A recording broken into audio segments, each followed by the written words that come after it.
Assalamualaikum warahmatullahi wabarakatuh. Alhamdulillahi rabbil alamin.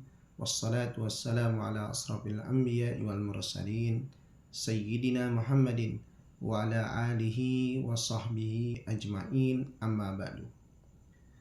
Alhamdulillah, pada kesempatan kali ini kita akan kembali untuk membahas poin-poin penting yang ada di dalam kitab Rawdatul Talibin yang ditulis oleh Al-Imam Al-Ghazali rahimahumullah rahmatal abrar. Pada bagian ke-31 ini kita akan membahas tentang syukur dan kebahagiaan sebagai ahwal dan hikmah sebagai amalannya. Para pemirsa yang dirahmati Allah Subhanahu wa taala, hikmah itu adalah kebijaksanaan, sama halnya dengan meletakkan segala sesuatu pada tempatnya, baik ilmu maupun amal.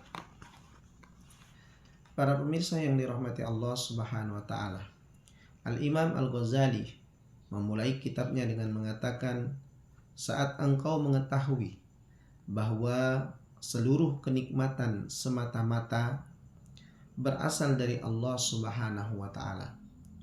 Apa yang kita miliki itu adalah berasal dari Allah Subhanahu wa taala. Bahkan yang kecil nilainya pun ketika kita memiliki, pada hakikatnya itu adalah milik Allah Subhanahu wa taala. Dan semata-mata kenikmatan itu kalau tidak diberikan oleh Allah Subhanahu wa taala, berarti itu adalah sesuatu yang fana, sesuatu yang tidak berguna. Tetapi ketika kita memiliki sesuatu kenikmatan, yang kenikmatan itu adalah merupakan anugerah Allah Subhanahu wa taala yang tidak bisa dipungkiri oleh siapapun, karena memang Allah lah memberi segala sesuatu tersebut. Maka inilah ilmu yang mendorong lahirnya rasa syukur kepada Allah Subhanahu wa taala. Ketika kenikmatan itu kita nilai sebagai sesuatu yang berharga, maka kesyukuran kita akan meningkat, karena pada hakikatnya syukur itu adalah kunci dari semua yang diberikan oleh Allah Subhanahu wa taala. Ilmu ini hukumnya wajib karena termasuk bagian dari keimanan kepada Allah Subhanahu wa taala.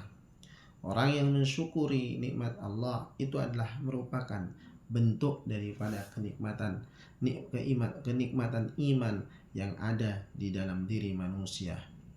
Maka Allah Subhanahu wa taala mengingatkan di dalam Al-Qur'anul Karim surat An-Nahl ayat 53, "Wa ma bikum min nikmatin faminallah." Dan apa saja nikmat yang ada pada kalian, maka semua itu dari Allah lah datangnya. Maka sangat aneh jika orang mengatakan nikmat ini adalah milikku, nikmat ini adalah hasil usahaku, nikmat ini adalah kerjaku, nikmat ini adalah merupakan buah dari kekuatanku, buah dari ketenaranku, buah dari keahlianku. Ingatlah, itu adalah berasal dari Allah Subhanahu wa taala. Maka janganlah bersombong dengan nikmat yang engkau miliki hari ini. Suatu saat atau detik ini Allah mencabutnya, bukan menjadi sebuah nikmat, tapi bisa menjadi sebuah bala. Maka bersyukur kepada pemberi nikmat yaitu Allah merupakan hal wajib karena termasuk bagian dari keimanan. Karena itu ahwal yang tumbuh dari ilmu ini berupa kegembiraan dan kebahagiaan yang disebabkan oleh nikmat-nikmat Allah Subhanahu wa taala. Maka dalam konteks ini, kegembiraan berarti syukur sebab ditunjukkan untuk dirinya sendiri.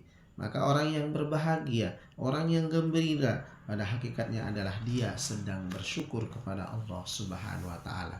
Lalu kebahagiaan yang bagaimana? Kebahagiaan tentu yang menginginkan, kebahagiaan yang mencerminkan bahwa itu adalah perbuatan yang baik, itu adalah perbuatan yang bisa membangun kebaikan untuk dirinya sendiri.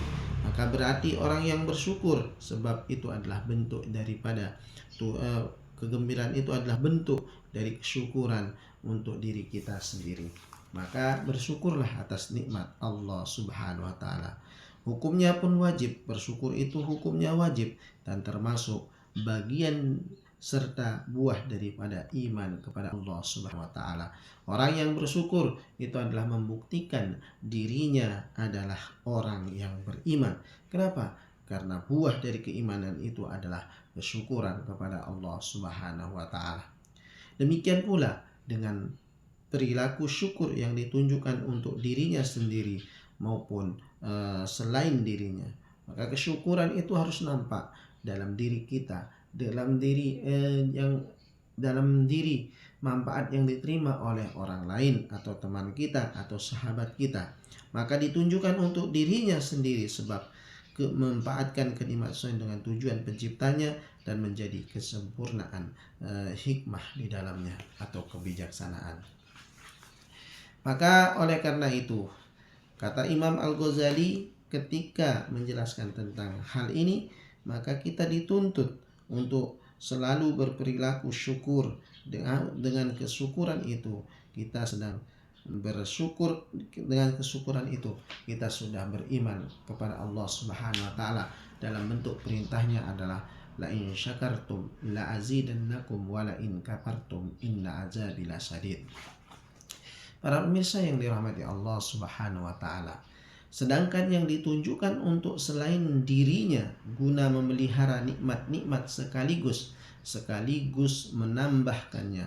Singkat kata, syukur itu artinya adalah menggunakan nikmat sesuai tujuan pemberiannya. Sekali lagi, yang namanya syukur itu para pemirsa adalah kita menggunakan nikmat yang Allah berikan kepada kita sesuai dengan tujuannya, tujuan dari pemberiannya. Misalnya, kita diberikan akal sehat, kita gunakan untuk berpikir. Kita diberikan mata yang sehat, tujuannya adalah tujuan penciptaan dari kesyukuran. Kita diciptakan mata adalah melihat sesuatu yang baik-baik. Apalagi saat ini gangguan mata itu sangat besar. Telinga juga demikian. Kita gunakan telinga untuk mendengar yang baik. Atau kita diberikan lidah, mulut untuk berbicara. Berbicaralah dengan hal-hal yang positif. Demi apa? Demi menunjukkan bahwa itulah bentuk kesyukuran kita. Diberikan oleh Allah Subhanahu wa taala. Tujuan kita diberikan mata itu adalah tujuannya sampai untuk melihat yang baik. Kita diberikan akal sehat, kita gunakan tujuannya adalah untuk berpikir hal yang positif yang bisa membawa kebaikan untuk diri kita. Para pemirsa yang dirahmati Allah Subhanahu wa taala, sekali lagi yang namanya syukur itu adalah menggunakan nikmat sesuai dengan tujuan pemberiannya dari Allah Subhanahu wa taala. Dengan begitu, barang siapa yang memiliki ahwal yang sedang hingga mampu meletakkan segala sesuatu pada tempatnya, berarti dialah orang yang bijak. Orang yang bijak itu menurut Imam Al-Ghazali adalah orang yang mampu meletakkan yang sesuatu itu pada posisinya. Maka bencanalah orang yang menempatkan sesuatu bukan pada posisinya, bukan pada ahlinya. Sebagaimana ketika kita diberikan mata, kita gunakan sebaiknya. Kita gunakan mata untuk kebaikan, untuk melihat kebaikan. Yang kebaikan itu adalah untuk menjaga hati kita, supaya hati kita terjaga dari hal-hal yang tidak baik untuk dilihat. Para pemirsa yang dirahmati Allah Subhanahu wa taala, sebab hikmah itu atau kebijaksanaan itu sama halnya dengan meletakkan segala sesuatu pada tempatnya, baik ilmu maupun amal.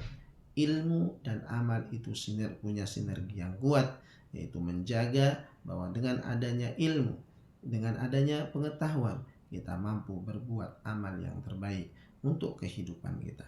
Karena tanpa ilmu, kita menjadi hamba-hamba Allah yang tidak bisa mengamalkan apa yang diperintahkan oleh Allah Subhanahu wa taala.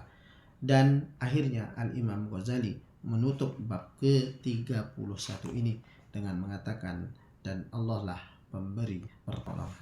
Para pemirsa yang dirahmati Allah Subhanahu wa taala, inilah sesi di bab ke-31 ini yang berkaitan tentang syukur dan kebahagiaan sebagai ahwal dan hikmah sebagai amalannya. Terima kasih. Assalamualaikum warahmatullahi wabarakatuh.